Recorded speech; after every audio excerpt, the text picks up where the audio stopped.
You don't know who Annie from 10 to Life is? She's a cornball loser who started a YouTube channel and wanted to capitalize off of true crime cases. And the reason why I say she's capitalizing is because she don't actually care. That's right. You might be like, BX, how do you know? Well, she tried to pay me when I was running a show called Crime Watch that people keep asking me to bring back. I'm thinking about it. But it was a show I did called Crime Watch, and a lot of people are biting my style now when they call it out crime or fake true crime channels. And she came into my channel and donated and was like, please don't talk about me. She tried to pay me not to talk about her. Ain't that some ish? And that was right around the Michael Long era. For you guys that didn't know, I was about to call him a content creator. That's the way you would have thought it was. Father who played fake victim and had his daughter pretending that something horrible happened, that she was, I'm not going to even try to say it, but just bad things happened to her from her stepfather. And apparently he coached her, and he was on YouTube, and he had all these YouTubers like little puppets and strings all doing his bidding and fighting over him. And I was the only one that said, hey guys, we don't have enough information. The only one. I got canceled for it. Lost a bunch of subscribers, all of that. Annie, on the other hand, blew the hell up. I'm talking about she was growing up to like 100,000 subscribers, right? Like I think she hit the 100,000 point before Michael Long. And then once it got revealed that Michael Long was lying and a bunch of things didn't add up, she erased every video that she ever made about it. Did a fake little apology saying, I was wrong, and then just continued to be successful on the skeletons of dishonesty and nastiness. That's how it works on YouTube, it seems. When you're the truthful person, you grind and you work hard and you make the rise slowly, which is the right way to do things, guys. It's the right way to do things because her time is coming. People might love her content in true crime, but if it's built on the bones of nasty, is that okay? Then are people as morally righteous as they believe? I care about these cases. So much so, I'm going to support a grifter. Right? If Annie would ever like to talk, have a conversation, she won't. She won't. People have debated on her behalf and got destroyed. She won't. All her friends are afraid of me. They started a Justice League to go against me and lost. She will not talk to me. But if she ever wanted to clarify her side or how she did this, built her whole channel up based off of lies and then deleted it, act as if she's a true valid source of information. How? Now, any simpleton could have looked and said, we don't have all the information. We don't know. Right? Certain thing, why is the father offering certain information that's a little too personal to try to guilt trip you into believing him? Who knows? But apparently she was called out. Let's take a look at this video. Shout outs to the creator that made this, but apparently calls out. Hello there, how is everyone? I hope you're all well on this beautiful, beautiful Monday morning. Do you know what else is beautiful? You are. That's right, you are. And look, how you know that? How you know that? How you know I'm beautiful? Like I got long hair and whatnot, looking all luxurious. Get out of here. We're going to get straight into the meat and potatoes. Because I'm going to grow my hair just so I can do that one time. I just want to flip my hair back one time, whip my hair like Willow Smith. Because we've got a fair bit to talk about. This is a highly requested video. And I thought, you know what? I'm going to do it for you. I'm going to give you it. I'm going to give it to you. And what are we talking about? We're talking about the interview between Jennifer Coffin Dodger and that. You said people are finally calling her out? Oh. So you don't say. That's crazy. What number of content creators did I predict this about? What would this be? 100? Be like 15 of people that years ago I was like, oh, they nasty. And people are finally discovering it. I don't think it's going to leave much of a dent in her, though. And then that's not me saying I wanted to.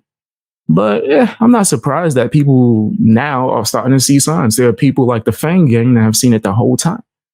See, man, they hate us because you know the rest. They hate us because they hate us. But yeah, fam, we ahead of the game. That's facts. Fan Gang be predicting this stuff, bro. Annie, I don't do anything wrong. I'm sweet and innocent. Elise. What do I mean? Look, I am what I am. Do you know what I mean? Some people are going to... I'm like Marmite. You're either going to love me or hate me. But, you know, people complain about my swearing. I don't give a fuck. I will not try and pretend to be someone else just to get by on this platform. I'd rather have... I don't know this guy, but probably one of the realest person I've seen in a long time. He talking like he me. He talking like he me, bro. 10,000 subscribers of people who are subscribing because it's me, real me, than 1 million subscribers because I'm a fake ass motherfucker. But what I'm going to say is, who are we talking about? Who are these two people? Who is Jennifer Coffin Dodger and Annie Elise? Well, Annie Elise is someone who was very sneakily removed amidst the Zav Girl saga. Her own situation that she done the exact same thing with Adrian Jones. That's correct. Adrian Jones. She did it again? This not even about the Michael Long situation? Holy smokes. Oh my gosh. She didn't even... Whoa, this ain't even about the Michael Long situation. See, man, nasty's going to be nasty. That's a fact. Dude, I don't even have to call it. Eventually, people are going to see. Because when someone who's disgusting gets away with it, they're going to keep doing it. They're going to keep doing it. Because she truly believes she's so talented. And that's why she rises the ranks. No, boo-boo. You suck. You can't debate for nothing. Right? You trash. You have a certain look. You fit a certain image. And I'm talking about the true crime joke, right? It's not about skin color. I don't want anyone to misinterpret what I'm saying. She fits like, if you're a woman that looks a certain way and you get into true crime, beauty content, things like that, it's probably easier for you because that's like the look, right? To some degree, unless you're so contradictive, the opposite, which probably could work. Probably if you're like the so polar opposite of what everyone usually sees in that field, right? Because you got to think about it, of the people that majority take in that type of content are usually women, if I'm not mistaken. Last time I seen the stats was a long time ago within podcasting. But most true crime people that take it in are like women, right? So yeah, she's not doing it based off of her skill. She just fit the pocket, bro. Like, she just fit the fucking pocket. And then she did a bunch of like, I had an editor make something look nice, and then that's all you need. And some music. Good edited. It's just a woman sitting there saying whatever the heck she could come up with. Don't even got to be true at all. And then simps, especially, is just going to be like, oh, look at that person. Want me to give you some examples? Just pearly things. What's the other girl? Brittany Venti. Pokimane. I could really sit here for an hour, probably more, and tell you all the people that literally just ain't ish. Don't get it twisted. Men do it too. Now I'm not going to name some of those men.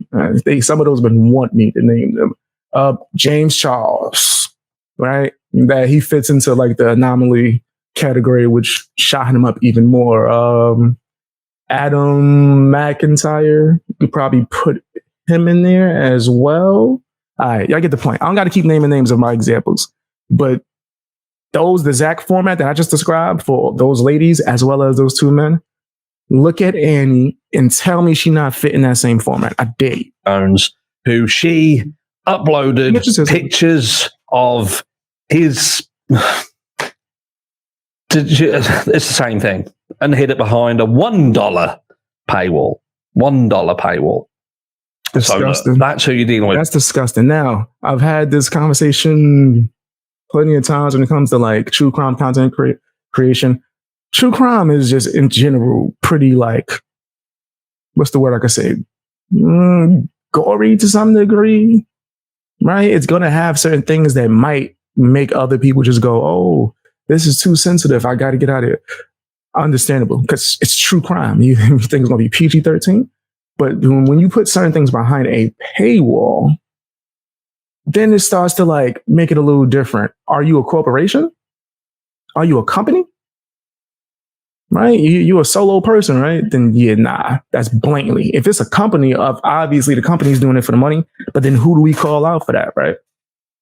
Netflix gets called out all the time on a regular basis within their own shows.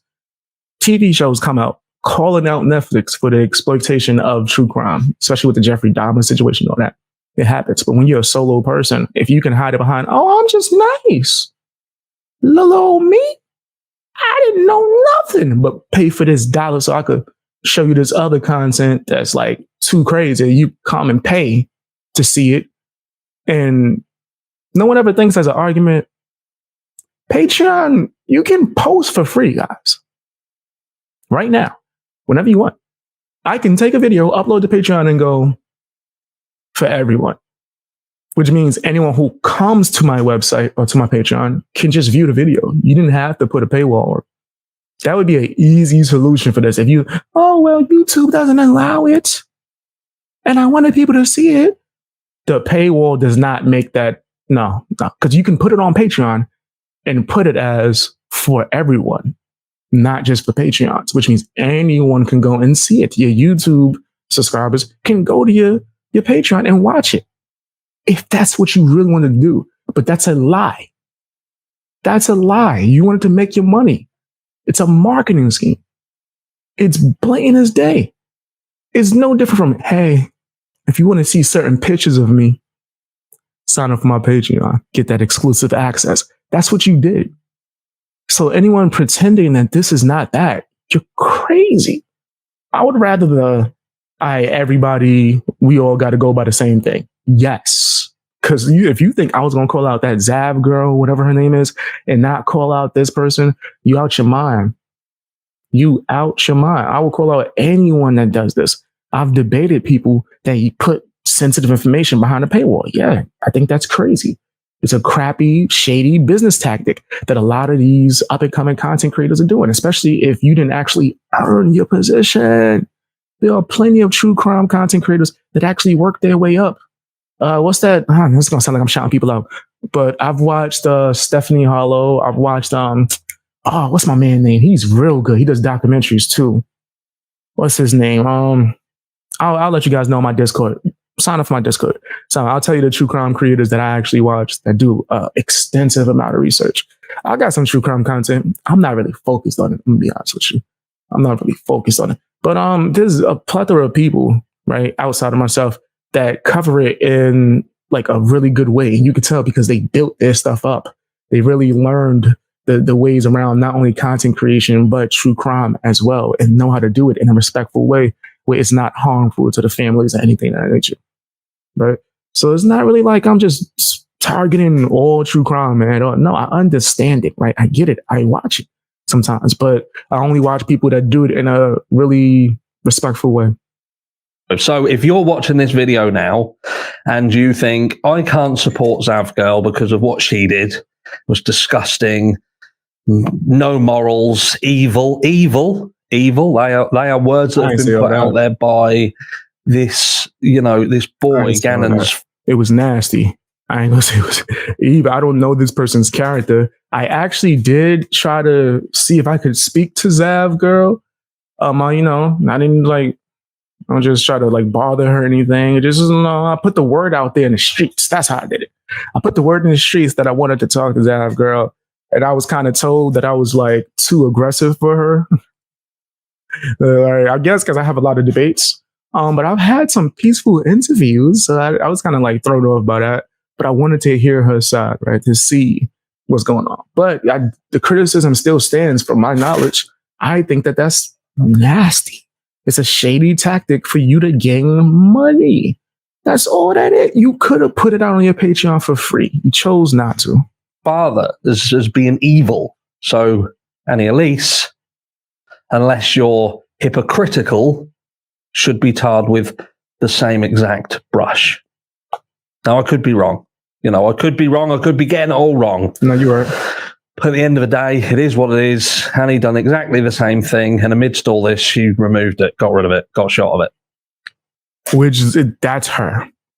That's what she does. That's what Annie from Tender Life does, bro. That's her whole swag, huh? That's that one. And then we have Le Coffin d'Auger. That's my French. Most romantic language in the world. Le Coffin d'Auger. And she is someone who was very clearly despite, well, there seems to be a pattern with ex-law enforcement, and that is that they are incredibly biased and clearly don't appreciate the constitutional rights of the American citizens. And that is that. I don't know about that. Yeah, see, I can't really vouch for that. I don't know the person he's speaking on, but I'm not going to just say that retired law enforcement automatically don't let people have rights. And that sounds kind of crazy. That's a generalization that I would never get behind. I'm not getting behind any generalization. I don't care. I'm never the person that's going to bring up race, right? I'm never going to bring up anything that can set you up. I'm like, oh, it's because of this. And, yo, that. All people that are this color do this. All people who had this job do this. That sounds crazy to me. Can't get behind that. People are innocent until proven guilty. It seems that words such as possibly or, not proven or anything to do with this is the accused actions, not the factual actions. That seems all fucked off, out the window, gone, and you'll notice if you've not seen that, and if you haven't seen it yet, go watch it. If you've seen it, you'll know exactly what I mean. It's not about pushing information across as unproven. It's about, well, this has got to be fact because it's contained in this documentation. So anyway, I'm going to pick apart some of these bits that they specifically talk about, and that is, I think, the biggest. Sorry. The biggest one for me is the way that certain things are ignored. Like Jennifer Coffin Dodger makes it sound like Ann Taylor is being clever with her wording with regards to the DNA. The fact that she didn't specifically say there is no DNA of Brian Koberger inside 1122 King Road except from the one piece of DNA that was just found on the button snap. And that became the entire title of Annie's video. Brian Koberger's DNA found inside. Look at the views. That J Obo's got 300,000. It's so blatantly obvious why she does these things. It's right there. It's right there. It's obvious as hell, fam. And then if you ask her, what? Little old me? I didn't mean to do that. Shut up. The house. What about the fact that the defense and Ann Taylor had specifically said there is no link?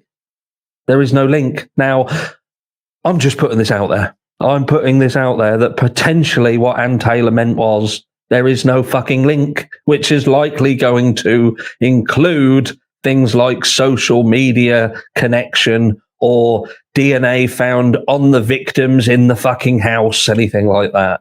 I'm sorry that some people are so pernickety that they expect everything to be written down word for word just so they can understand it. They can fully get to grasps of it. And this, I mean, if he's talking about subscribers, yeah, no, like it's our job to break it down. Especially if you're doing true crime, it is your job to break it down to where it could be more understandable for other people that watch it, fans, viewers, all of that.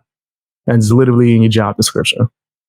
But if he's talking about just people in general, okay. I got you. Overarching, no connection, just ain't enough. What else is there? So why is there no blood in the car? This was a good question. I will give her that. Annie, she did say, because Jennifer Coffin Dodger at one point had specifically said, like pretty much every other law enforcement agent and ex-agent there is out there, that the car would be a rolling petri dish of information. Pretty much, this car will have him nailed to the wall. Yeah, I don't know enough about this case. I'm going to be honest with you. Lo and behold, fuck all found in it. Again, that's what Ann Taylor's statements would suggest, which they're obviously accepting that, but they can't. Anyway, I digress. The point being, it would appear no DNA found in his apartment, none in the car being the most important factor. And I'm going to walk you through this bit now because this is basically, and look, Jennifer does turn. Let me speed this joint up, bro. No shade to this person. And it's really because I don't know much about this, right? So if you did speak about this, you would have to speak about it as if a person's watching didn't know anything about around this. and she says, I'm not saying this is what happened. She's spitballing. About I'd call it more like shitballing because I can't see how this works in my mind. And you will. I mean, this is too fast. So she's saying, in amongst all of this, so we already know it's not like a 30-minute window. That's not what we've got here. We haven't got a 30-minute window of time. The car is seen at 4 minutes past 4, and it's still driving, having not parked up. So it's if we believe that the white Hyundai Elantra belongs to the person who did this crime, because let's not make no bones about it, that in itself has not been proven. That is what the prosecution believes. They believe that the person who did the crime was driving the white Hyundai Elantra. Is he saying that without any proof of like full information, Annie is already painting out a certain way and choosing a side so she could get more views and yeah, that's her. And that is where we get this time window. That's what's caused this entire what happened to have happened around this period of time. We just happen to have an eyewitness as well, which kind of ties everything up in a little bow. But we'll come to that in a bit. So we've got this white Hyundai Elantra at 4 minutes past 4. We then have a situation where it's then driving away or seen on a camera sort of away from the property. So there'll be a time frame between where it's parked. If you talk about details in this case, I don't know, bro. I'm going to call a spade with you.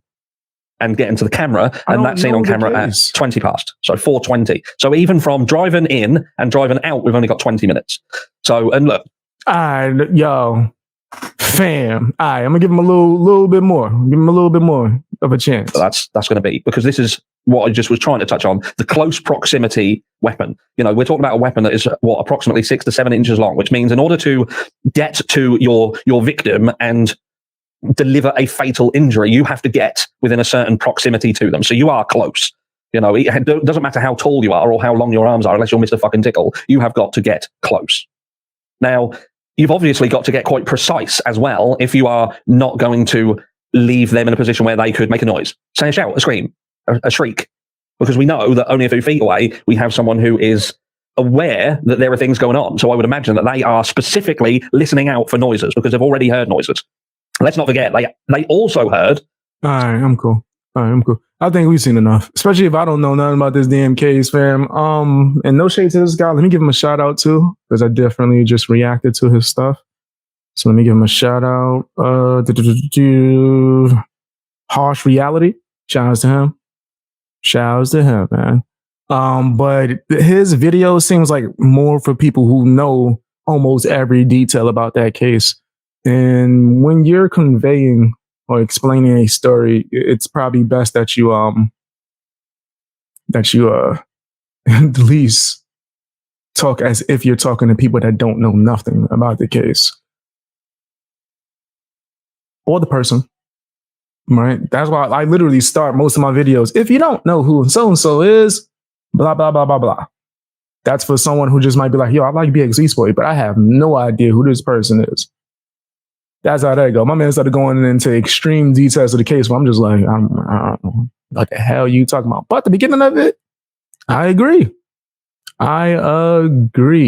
She definitely, Annie is nasty. Maybe I'll do a deep dive or something and really give people the information. Really, actually, I would just probably need to add some clips to this, or really, in all honesty.